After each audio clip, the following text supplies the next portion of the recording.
Stars under 17.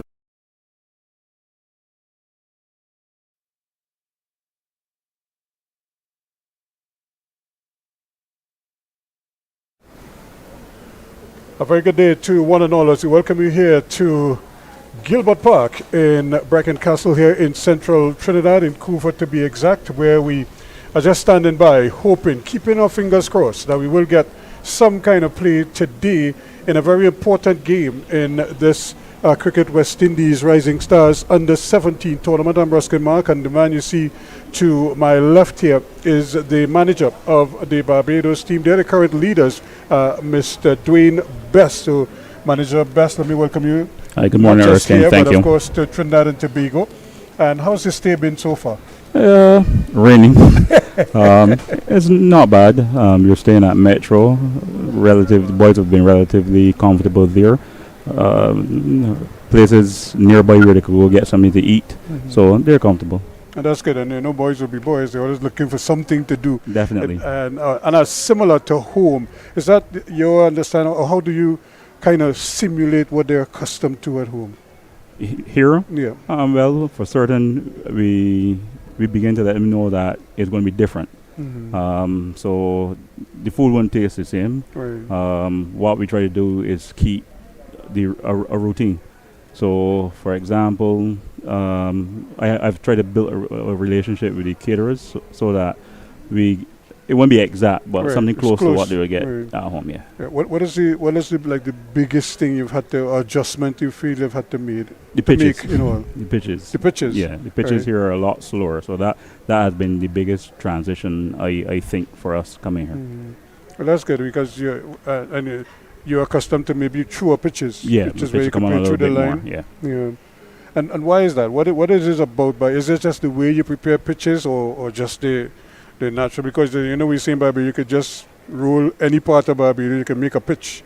Well, I have no idea exactly in terms of the pitch preparation, whether it's the soil or whatever else, but for sure we would have a lot more sun, so therefore that's going to hold the pitch together a lot more. Yeah, that's good. So talk a little bit about your team and the kind of preparation you all went through. How long have you been sort of seeing the development or the progress with this particular group? Honestly, I would have to say at the beginning of last year's tournament. At the beginning of last year's tournament, when we returned to Barbados, the junior selectors would have selected in the BCA Youth first team a lot of the boys who have been under 17, who therefore would have been able to play this particular competition. So outside of that as well, the boys go to Kensington Oval 2 days a week to participate in the Cerviton Week's Centre of Excellence. Outside of that as well, most of the boys on the squad would play cricket on weekends together with the BCA youth. So that, and then of course you had trials. So most of the boys here have played together either in the BCA Youth A side or the BCA Youth B side over the last year. And that cricket, they compete against men. So and that also they would play with their schools, but they played together. A lot of them between those two teams for the last year or so, I would say. Well, that's good. And does the national program take precedence over, say, the school cricket? Yes, it does. Because school cricket plays on weekends as well. But the BCA Youth side has first option in terms of the boys. So that allows them to play. So before we came, at the beginning of the season, we would have played in the T20 tournament. And then we had some 50-over cricket as well. And when we leave, we'll return and we'll play in the 3-day tournament. So it's a kind of a holistic development of the players. How important, because now, they have to play 50-over cricket. And as you said, they're going back to play 3-day cricket at the end of it all. And they've already participated in a T20 tournament prior. How important is it for them to get a taste of all the formats? So at least they don't feel as if they're pigeonholed into one, as opposed to being able to execute their skills at all 3 formats. In terms of their development, it is very important, especially for me. I would say the 3-day cricket, because generally the 3-day cricket is where you develop as a batsman, and then you can branch out from there. So I think for me personally, the 3-day competition is the most important of the three competitions, really. Because and I suppose you're thinking big picture because of players going on to represent the West Indies. At least you give them a foundation from which to work. And what about a tournament like this? I remember years ago when I played, we didn't have an under 70. We had an under 16 tournament. We didn't have the lower levels. We had primary school cricket, but then we didn't have like a national program for, say, under 13s, under 15s. We had under 16 cricket, and then you played under 19 cricket thereafter. And I think what we found over the years that they had these gaps. And I suppose with a tournament now where you have some under 13s, you have some under 15s, you have under 17s, we still have the under 19s, and then of course West Indies A-list cricket, and then test cricket or any kind of international first-class cricket. How important is this particular format, this under 70? It kind of fits right in the middle there. Yeah, the under 70 tournament creates a bridge, no doubt. One of my disappointments, I think, would be the fact that the money that's invested yearly and the lack of cricket. If you do a cost benefit analysis, I'm not sure if you're getting what you want to get based on the money you're spending. The reality is, I don't have the numbers on me, but I've been here about 4 times, and for sure we haven't played a game. We haven't played all our games in that period. So maybe we might have to look at shifting the period which we play. Of course, that if you go to Easter, that can be a problem for some of the boys, because obviously you have preparation for CXC and Cape if you continue to play 17 and under. So, but the reality is, if you're spending money and large sums of money, you don't want to be here sitting at 10 o'clock, 11 o'clock, watching the groundsmen dry up water. You would want to be playing cricket. At least let them play some cricket. And how do you, as a management, as a technical team, how do you keep them occupied and keep them focused on cricket? How do you simulate what they're missing out in the middle? Well, of course, that is hard. I think today's Friday, so Wednesday's game would have rained out as well, and Tuesday was the rest day. So yesterday what we did is we paid for transportation to practice at the indoor facility. Of course, you can't replicate in an indoor facility what you're going to get on the pitch, all right? Obviously with the difference in bumps, etc. But the reality is, it's better to give them some type of cricket to put them through the paces and to keep their bodies going in hopes of play. And how are they adapting to that? Because I know it's one thing to play like in school or play for your club, but it's a different thing when you're on a national team. There are some demands that coaches and people like yourself put on them in terms of discipline, routines, getting on at certain times. You do things in a particular way, and for a longer period of time, I would imagine. How have they adjusted to that? They've adjusted well. I would say the only thing that we would do different is the night before the games. I take their phones about 10 o'clock, so to make sure that they get adequate rest, and I would ensure everyone stays in their room. I mean, the reality is we're all different. There'll be some of them who would sleep earlier than others, but I try to confine them to their room by a certain time to ensure that they get their rest. But outside of that, they have the space to make their own preparations in terms of how they feel comfortable on non-game night, so they can relax when we don't have a game. But the night before a game, then we have that structure. Of course, waking up early for young men is obvious. Is generally a problem, but for some old men too, it's a little bit difficult to wake up early. We're working on it. So I don't know what's going to happen. Maybe we have to go power gen, but we'll see. That's it. I know that could be a challenge sometimes, and I suppose too, it's part of the traveling is new to some of them. I would imagine not everybody would have been able to do all the different things that playing regional or international cricket, entails. But this is such a good opportunity for them. I always look at these tournaments as an opportunity. It's a pathway. It's definitely a pathway. To step to get a feel. Even if they don't excel at one level, who's to say they won't be, much better at the next Yeah, level? definitely. But at least if they're in the system and they move through the system, you can never tell who might become the next big thing in Barbados and West Indies cricket. Agreed. Yeah. But that's great, and I'm really happy that we've had this chance to kind of get a feel for what is happening. But let's talk a little bit now about the players at the higher level. Barbados seem to be able to produce these outstanding cricketers over the years, from way back then to now. You still continue to churn out quality players who are impressing, not just on the West Indies team, but we see all these T20 tournaments around the world, and you could find one or two Bajans on almost, one or two teams in each competition. What is it about the sport of cricket and the attitude of the Bajan public to the game? Well, cricket is still king in Barbados. That's my opinion. It might not be as popular as it once was. I think that the boys tend to play more structured cricket now than in the past, probably less unstructured cricket, and that might be part of the problem as well.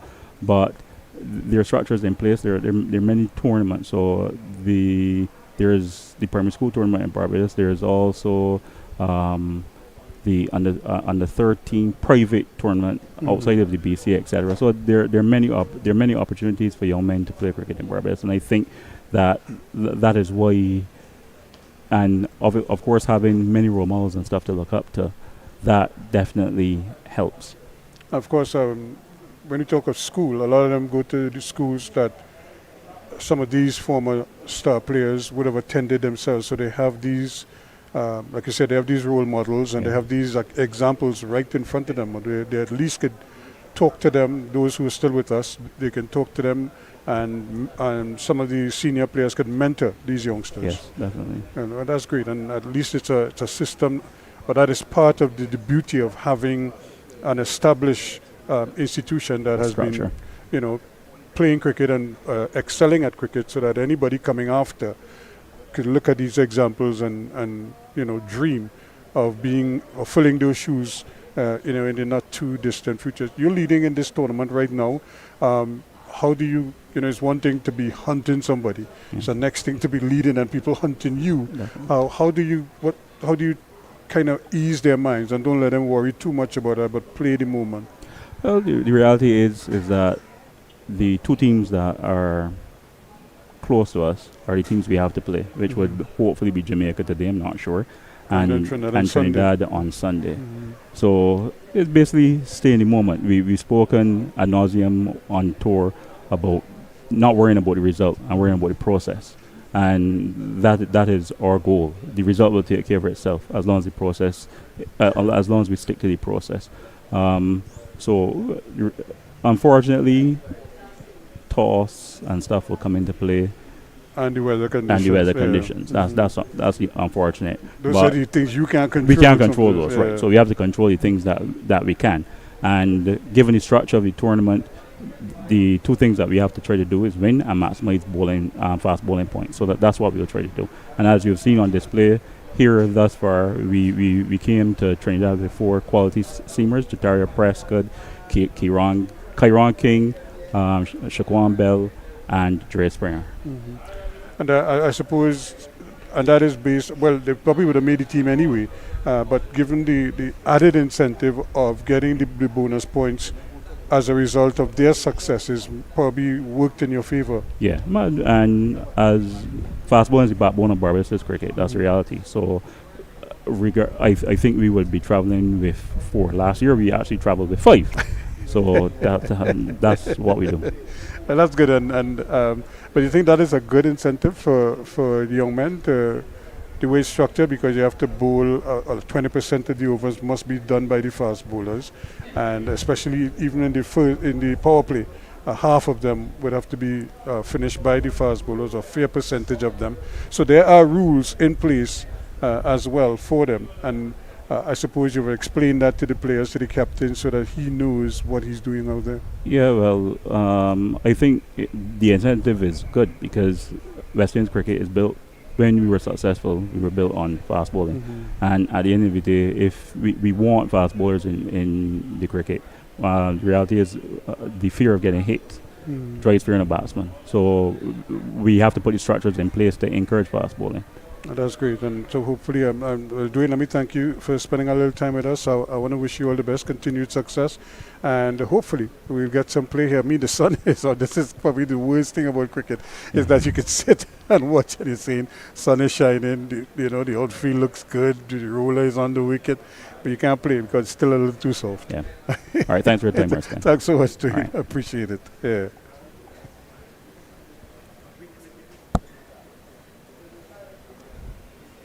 So again, too, we've been chatting here with Dwayne Best, the manager of the Barbados team, just giving us his thoughts on life with the Barbados youngsters and how his role in helping them to basically acclimatize and get themselves ready for play each and every round of the tournament. Of course, he could do nothing about the weather.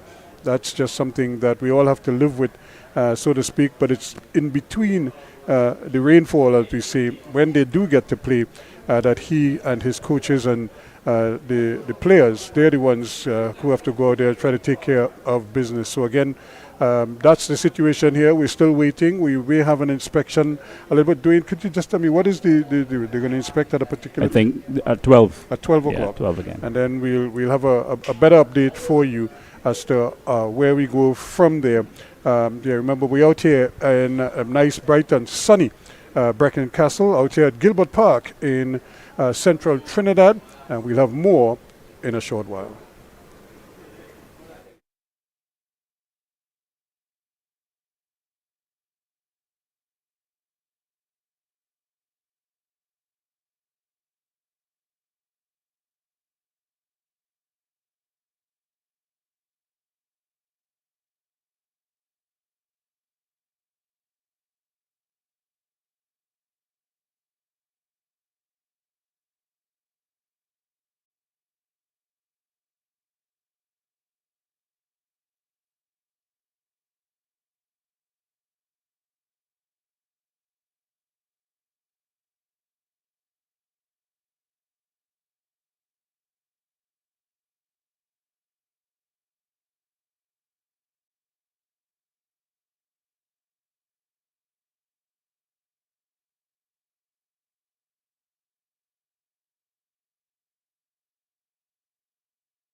Thank you very much as we welcome you back here to Gilbert Park here in central Trinidad. Nice, picturesque Gilbert Park.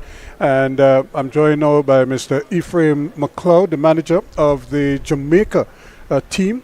As we continue to look ahead, we're keeping our fingers crossed that we will have some play today in this Cricket West Indies Rising Stars Under 17 tournament. And Mr. McLeod, let me welcome you to Gilbert Park. I know it's not ideal situation. You would have been hoping for nice dry conditions so you could get some play in, and it based on the state of the tournament right now, you're right within striking distance.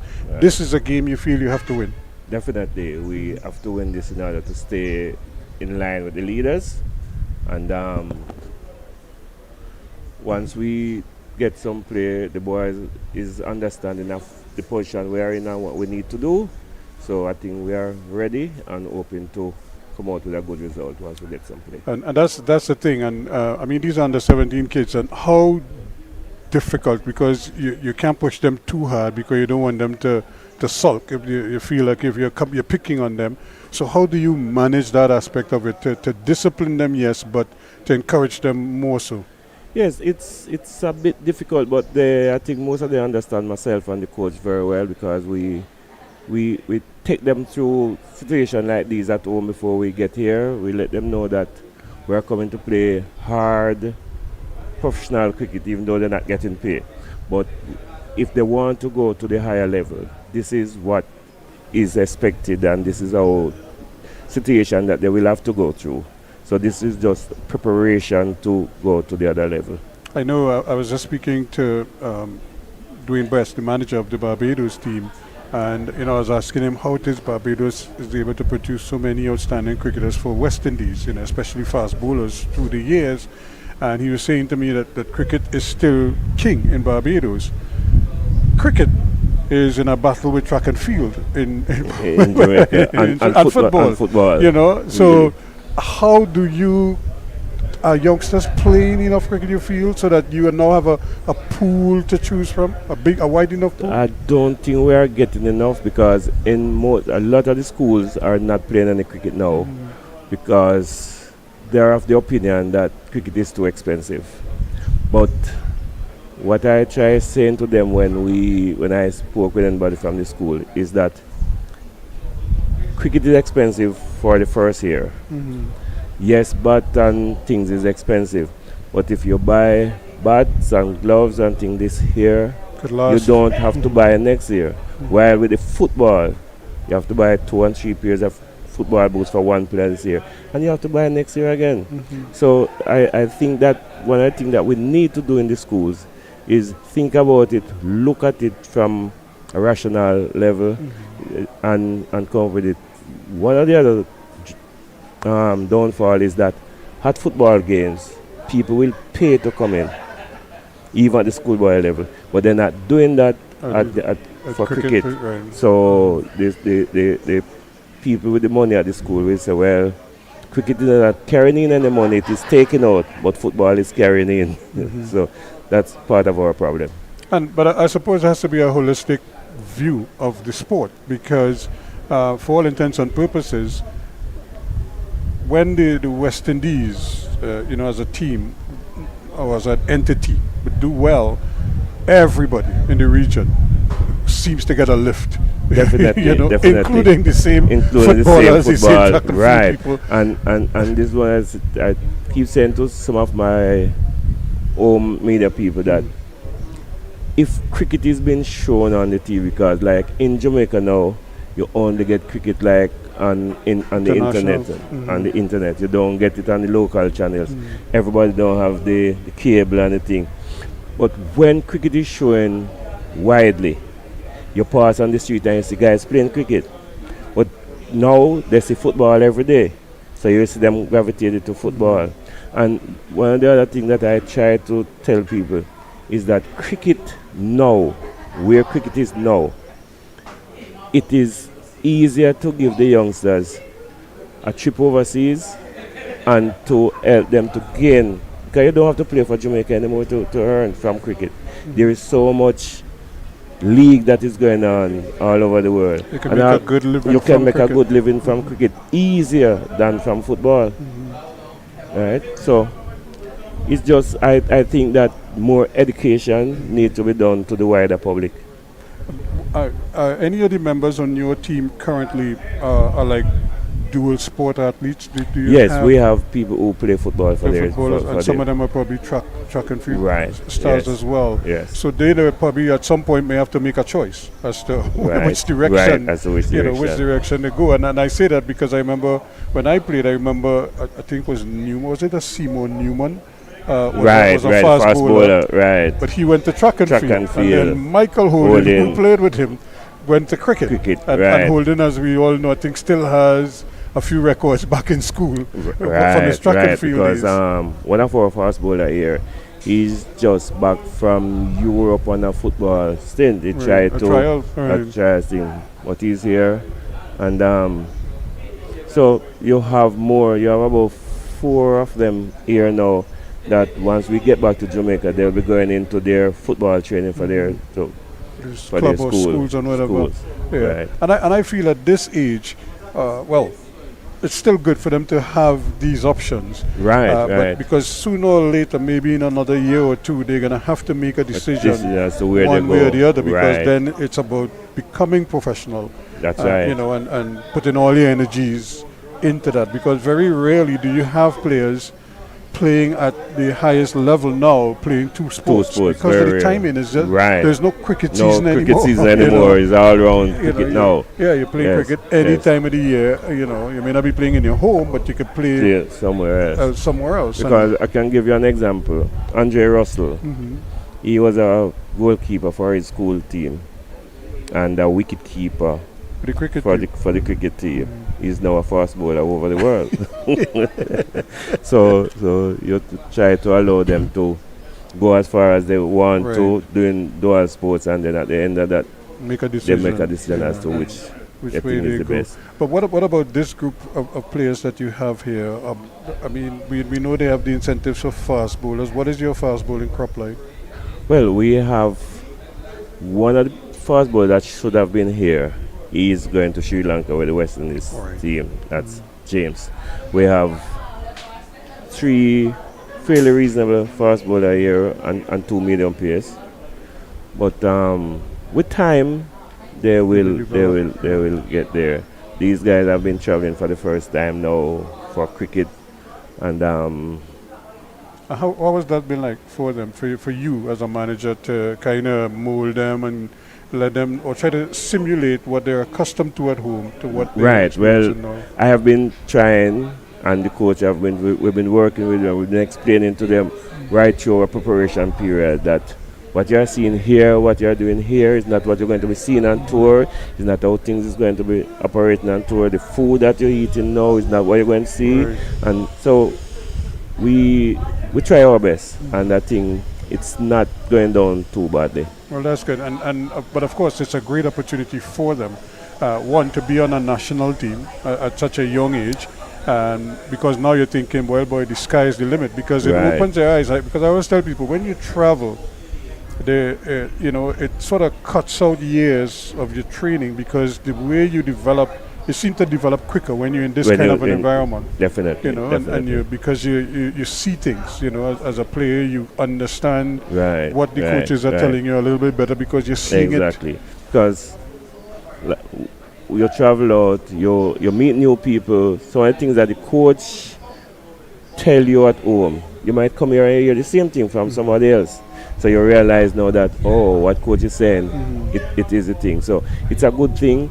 We also tell them, play hard but make friends. Right. You don't know, the Caribbean now is a small True. place, so And you cricket might now, because you're Right. opposing somebody now, but you might play on a West Indies team together. exactly. Or you might go and You play in might a need- franchise. And Right, you both might need a together. job, and you realize when you go for the interview that man is the CEO. Right. So you never can tell. So we always try to ask them to make friends, play hard on the field, but when you come off, you must be friends. Well, that's great. Now, you're within striking distance. You have to kind of make up some points. So I suppose it's crucial that you get play here today so that you could give yourself a chance to get. And as we say that, I see the guys getting the covers ready because it seems like there's a little bit of cloud cover coming there. Not good news. Not good news at all. Not good news. Well, we're keeping our fingers crossed that they can get the covers on. That's all we can do. Yeah, There is the third umpire going out with his umbrella, so we know that we are in trouble right now. There's a hint of rain somewhere about the place. And again, we're in the rainy season, and I always make that point. You know, it's par for the course. You know, once you're in the rainy season, not much we could do about that. But the Talawas won their first game in the regional, in the CPL. You know, we don't have a regional tournament per se where Jamaica plays Barbados you know, at that level anymore. But we have franchises in these different countries, and we still have, each country has, in a way, kept a core of home-based players. And you saw Jamaica perform there. I mean, some of those players you probably would have followed their progression. They might have been at the same level. Yeah, they're like, for argument's sake, young Kurt McKenzie. He has a brother on this team. And he has a brother on this team, so he has come through the program. Brandon King, when he plays under 15, I was his manager in about 2010. And Fabian Hallin, I managed him at under 15 also. So all these guys come up through the system, and proud to see they are still there and doing well. Right. And what do you think is your biggest role for these? As you mentioned, some of those players who we now see at the higher level, but you also here still. Are you comfortable here, or you prefer to be, say, maybe with the under-19s, maybe with the national team, or you feel that you could have the biggest impact at this level? Yes, I am quite comfortable at the younger boys level because they are easier to get through to once you can get to them early and let them feel comfortable around you and let them understand what you are trying to do, right? So I am happy. Under 15, under 17, under 19, but they start to get their own, right, but not. I wouldn't want right now to go to the senior level. And you remember, and I must tell you, you are like a rare breed, because I think a lot of coaches and managers, I suppose it's a human nature, may think that it's a progression, that's where they want to go, even if their particular skill set might best be utilized at this level. Right. But they'd rather look at it, and maybe it's just a societal thing, you know. You figure you're doing the same thing for a length of time. You want to do something else or go to another level and see if you can have the same success there. But I am one of those that subscribe to that. If this person or group of people, as a unit, as a management team, coach, manager, assistants, whatever, are doing well at this level, and we could see the results where the players that they send forward to the next level are of a certain quality, they come with a certain level of understanding, they appreciate coaching, they understand how to do certain things. To me, I would really like those people to stay there and continue that work. I totally agree. Because everybody else at the back end benefit. Exactly. Because even at my club back home, St. Catherine Cricket Club, I am now concentrating more with the younger players. The senior team, we have other people, we have past players and things who I said to them, you go ahead and you control at that level. Because if you don't get the youngsters properly molded, then going to the other level don't make sense.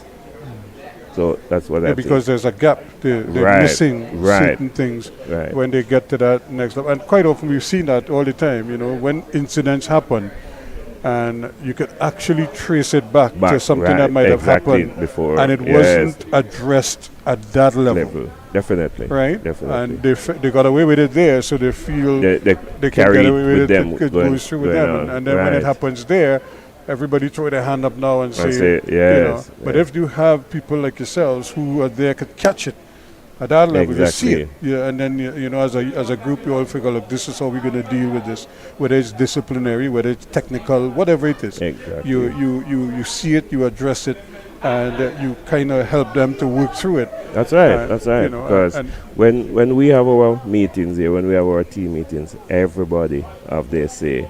We allow them to speak openly about the other players, about themselves, as to how they see it. And even then, when I am doing my manager's report, I let the players know what I'm writing What you're about them, writing and I yeah. ask them what they think about me.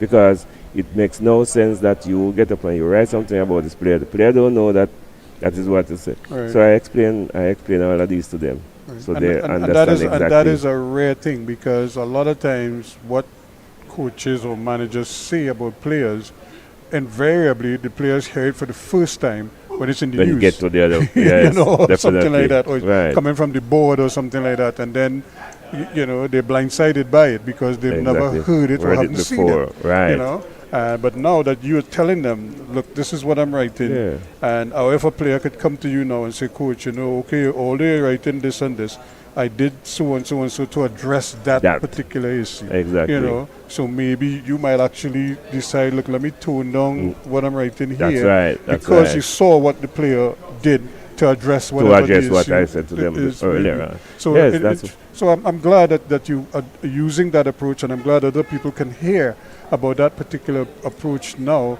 so that if ever they find themselves in that situation and they have to address something, now is the time to address it, but there's a way that you address it, and that might be one of the techniques that you can use. That's definitely, because you also want this place to be comfortable.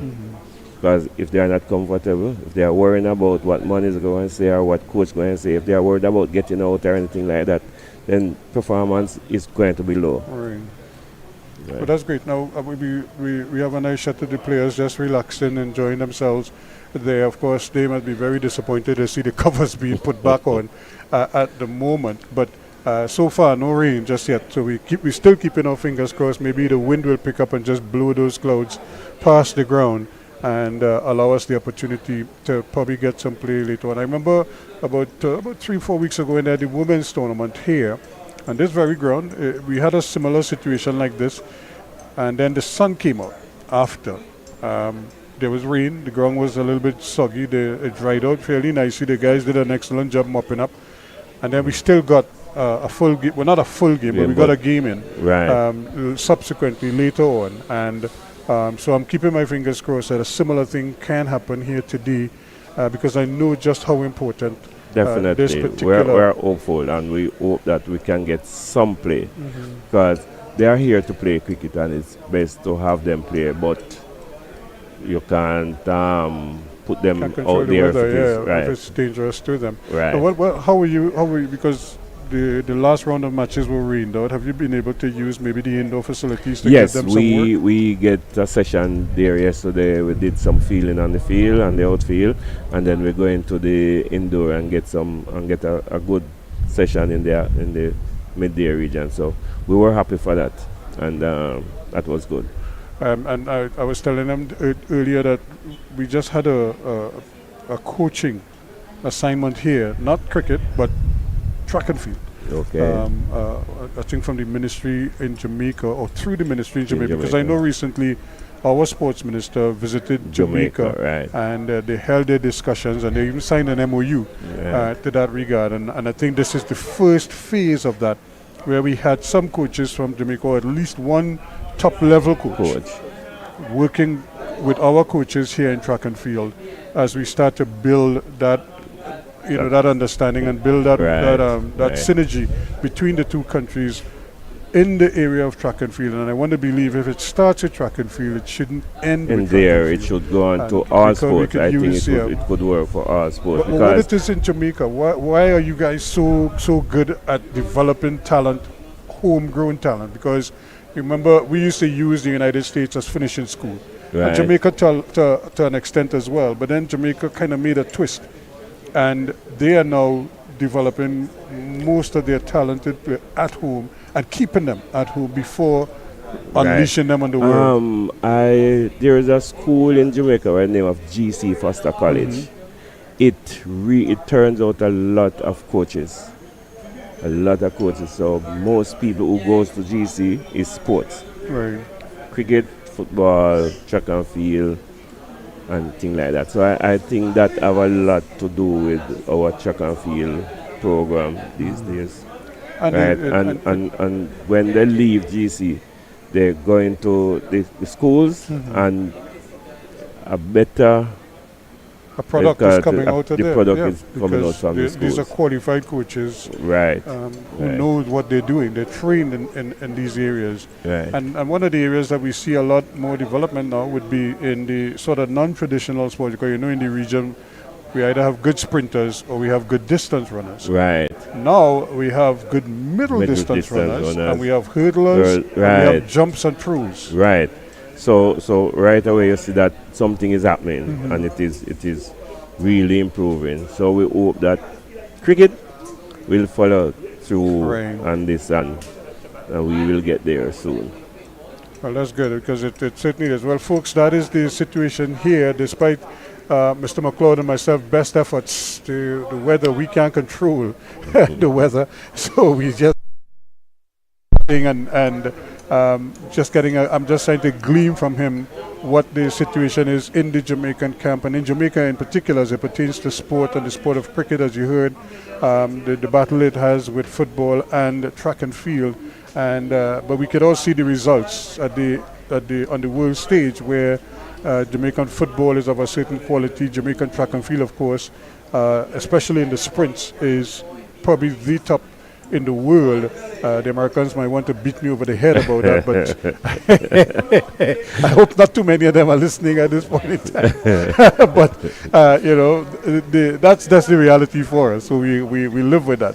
And of course, countries like Trinidad and Tobago, we compete in certain events at certain times. But I suppose over an extended period of time, Jamaica has shown us how it is to develop and to nurture that talent. And then, you know, they unleash it on the world, and it stays there for a lengthy period. Usain Bolt, 3 Olympic Games. Right. You know, we had others who were there with him. We still have Johan Blake, still battling, but there are others now who are coming to replace them. You know, and then of course the women's program is just on another level in terms of Shelley and Fraser and others. And even let me say congratulations to about the Jamaican women's football team. Yes, and you know, their performance at the World Cup is something that I think made all of us proud. Definitely. And you know, we certainly look forward to them continuing that development and then inspiring our youths to want to do the same thing, you know, down the road, because we saw it with the 98 World Cup, where in 2006 our men were able to take that lead from Jamaica and run with it and then qualify for the World Cup. So hopefully other countries in the region can also do a similar thing and get up. So Mr. McLeod, thanks so much. I know the weather not cooperating right now, but at least the rain isn't falling. So we wait till it goes dark, but we see the darker clouds are blowing over. So hopefully the wind will pick up a little bit, take those heavy clouds away, and that we might be able to get some kind of play in here a little bit. But we will certainly keep you abreast of all that is happening here at Gilbert Park in California, in central Trinidad. But the situation is we've had no play for the day just yet because of wet, soggy conditions. The sun was out, so that was a positive, but the sun has now disappeared behind some very heavy and dark clouds, and we're just keeping our fingers crossed. No rain just yet, so that's still a positive sign, but you know, we're in the rainy season, folks, so at any time rain could fall, and we just have to live with that. So that's the situation here. Remember, we are live here at Gilbert Park. This is a 360 production working along with Cricket West Indies, and as soon as we have some kind of news, good, bad or indifferent, we'll be able to bring that to you. I'm Rusky Mark, thanking you so much, and stay close. We should be coming back some point later on. Okay.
Okay.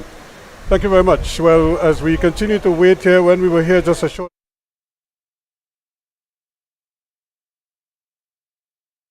we can say, unfortunately, we have a little bit of, I can't call it a drizzle, a little heavier than a drizzle right now. It's actually starting to pour here at Gilbert Park in central Trinidad. But as we continue here, rather than wait for the rain, things we can't control, it gives me great pleasure to chat with some of the players here. And Kyron King is one of the fast bowlers for Barbados, certainly at this age group level, one of the outstanding fast bowlers in the region. And hopefully he can go on to become a household name in not just Barbados, but certainly West Indies, and then eventually world cricket in the not too distant future. So Kyron, let me welcome you and say good day to you. A little bit disappointing though, given what is happening now. A little bit disappointing. We like to play cricket today, but the weather is stopping us at the moment. I know. And when you came this morning and you saw the sunshine, and you must have been hoping. From this early this morning. Hoping that you get in. And I suppose the reason being, given the situation now with Jamaica leading the table with 12.2 points, and you all are in third place, but not too far behind, still in with a chance. Yeah. That's the current table? Yeah, Barbados on 12.2 points and we're leading, and then you have Trinidad on 12 points, and then Jamaica with 7.6 points. So everybody is still battling here, hoping that they can get through. So how you feeling? You all are leading, and but I suppose you'd want to get some kind of separation as much as possible. Yeah, we like to play the cricket, but the weather is not allowing us to play cricket, so right now this is how the table stands. How you feel? How you rate your own performances? The two games you were able to play. It was good, but it wasn't really it wasn't really how we like it to be. I was expecting a little more, but it was okay so far. So you got a couple wickets in one of those games, right? We covered 7 in 2 games. It was okay. So you can live with that, eh? Yeah. But you'd like to get maybe 10 in 2. Maybe. Well, and of course the weather not allowing you to continue that progression here. But how important is it for you, one, to make the Barbados team and to lead the attack? Well, it's important because we got enough guys that at this level don't get to play, so it's really a good opportunity. Right. And is this something you've been sort of dreaming about? I mean, well, they got well, since the 19 team that against Sri Lanka, I would have been late to be on there, that but team, right. This is how it goes. Right, but I suppose your time will come. You're still young, as they say. But I know if once a West Indies team is being selected, you think you might have been able to get your hands up there as well. I suppose your time will come, so don't sweat too much over it. But let's talk a little bit about your team and your teammates. How are they responding to you as the fast bowler leading this attack? Well, I'm getting a lot of support lately. Taking wickets. They have a good bowling partner in Jatario Prescott, who's bowling very good spells at the moment. So it's made okay. Is that something you all talk about, working in tandem? Yeah, well, on the night before a match, we sit down and watch recap on the other teams that we're about to play. So we looking at the batsmen. And what do you look for in a batsman? Like as a bowler now, and you're thinking, that he likes pace, he doesn't handle pace well. What do you look for? We look for if he's more on the back foot or the front foot, his technique, what so. And things like that to work it out. Now, who are some of your kind of role models in terms of not just in Barbados, but anywhere? Well, let's start at home first. Most at home? In Barbados, yeah. Well, who's like your biggest role model? Jason Holder. Jason Holder. Yeah. A good all-round cricketer. Well, more global, Bank Stokes. A phenomenal cricketer. Really. Yeah, well, that's great. And what about the past West Indian? Because I mean, shoot, Sylvester Clark, Big Bird, Joel Garner. You think about Patterson Thompson, You know, he's one of my favorite cricketers, by the way, and it's just because of the way he played the game. That's what I liked about him. He didn't seem to have a care in the world. He just played his cricket, and that was it. You know, Malcolm Marshall, you know, and all these great West Indian fast bowlers. I mean, how much do you look at them? How much do you read up on them, and what are you able to take from them? Well, some things when I'm home, look back and watch old cricket. You see out there, the run up, how smooth it is, and I try to bring that into my game. Right. And but you recognize that if you're looking at all of them, you have, there's work. There's always work to do, because if you're going to emulate those guys, you must recognize that one, you have to kind of work it in practice. You can't just come up a day and say you're going to do that in a game. You have to kind of work on it in practice, and then, you know, add it to your repertoire and going on as it could be. You know, one of the names that I liked a lot were two names, and for two different reasons. You talk about Jason Holder as a good all-round cricketer. One of the men, when I was growing up, one of the men that I admired a lot was Van Holder. He wasn't a tear-away fast bowler, but he was so consistent as a cricketer that every time Trinidad had to play Barbados, his name comes up, you know, because you knew he was going to, you know, be thereabouts all the time, nagging at you just off stump, just outside the off stump. But then at the other end now, you had a fellow called CWI Boys, who was all energy, a bundle of energy, had one of the smoothest run-ups you could ever find, you know. And we used to say he was just like a madman. It's just like he just had terror written all over him. Every morning he came like with bad intentions when he had the ball in his hands. That seemed to be his number one priority. Bowl as fast as he possibly can, and who get hit that well, and that is not his business. Just to do whatever it is. So when you look at all these great names that came before you, I mean, how do you even figure out who to look at, you know, what to take from this one or that one, or whatever it may be? Well, if you're watching cricket, you see something you like. I mean, you like something, you go on with it. So it just really, if you see something you like, you constantly keep watching the person over and over. And good like that. I mean, when you, now where does your love for fast bowling come from? Is it something you always wanted to do? Did you bowl spin earlier or what? I was mostly a batsman earlier. So where did this? Why did you make that switch? I really, I don't know. Is it something that you always had in the back of your mind, and then just one day you just woke up and just decided, look, let me see if I can bowl fast? No, not really, but it happens. How often have we heard that though? Like a player who is good at something, what one sport, had an interest, you know, somewhere else. I know when I first started to play cricket, I started bowling off break and leg breaks, you know, and then eventually I developed into a fast bowler. But I always liked batting, so I developed into an all-rounder. You know, you started batting, and now you switched to fast bowling. How much do you work on your batting? No, not really as much as it should, but I like to get in a few here and there. Right.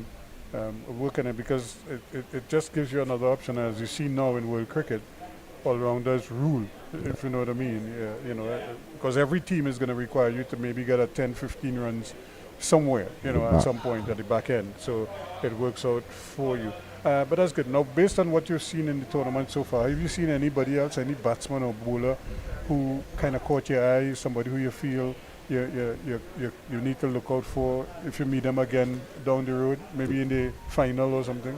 Not really. No, you haven't seen anybody as yet that caught your eye, and that's fair. It's not. Don't feel as if you're being facetious or you know, you're overconfident or anything like that. It's a personal thing. Not everybody could see the same thing in other individuals, but I'm sure other teams are looking at you because they're probably saying, you know, that's the man that we have to keep out, you know, and say that. Now, with that in mind, how do you work against that? How do you, you know, because you know they're planning for you, you know, well, how do you don't plan for them? Well, you just go, try your best, and hope for the best. That's great. And in terms of your family, what kind of encouragement you get? I get a lot of encouragement from my mom, and I have a little brother that's home watching me as well. Right. Does he play cricket also? Or Yeah. like play cricket? I was talking to the Jamaican manager and even your manager, Mr. Best, and he was saying cricket is still king in Barbados, whereas in Jamaica, cricket is battling with football and track and field for national, attention and sponsorship and everything else that goes with it. I suppose it gives you an advantage to know that people still support cricket as much in Barbados for young people who are coming into the sport now. But how do you feel about that, knowing that people still It's good that like to watch and to play cricket in Barbados? it's good that back home there's a lot of cricket playing. Enough tournaments here and there all over the year. It's great. Well, that's good, and so I'm hoping that we really get an opportunity to see you play again, today hopefully, but the weather doesn't seem to want to cooperate at all, but we're just keeping our fingers crossed and that maybe things will work out for the better of both teams going forward. So we've just been chatting here with Mr. Kyron King, one of the up-and-coming fast bowlers out of the Barbados camp.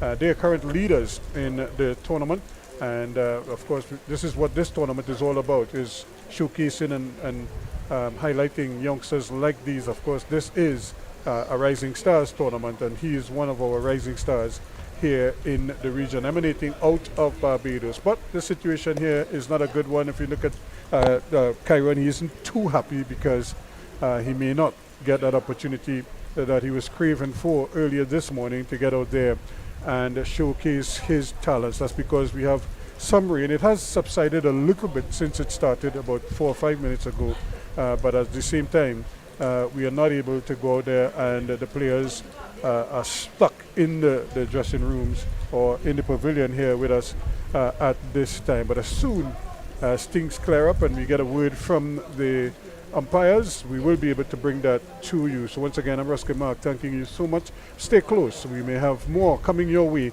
as we continue with our coverage here of today's game, Barbados against Jamaica. That's always a dandy of a clash in regional sport, doesn't matter what sport it is. And this time we're looking at cricket. This is the Cricket West Indies Rising Stars under 17 tournament. And of course, it's a production of 360 Cricket. We'll be right back. Yep, thanks so much. Yeah, no problem.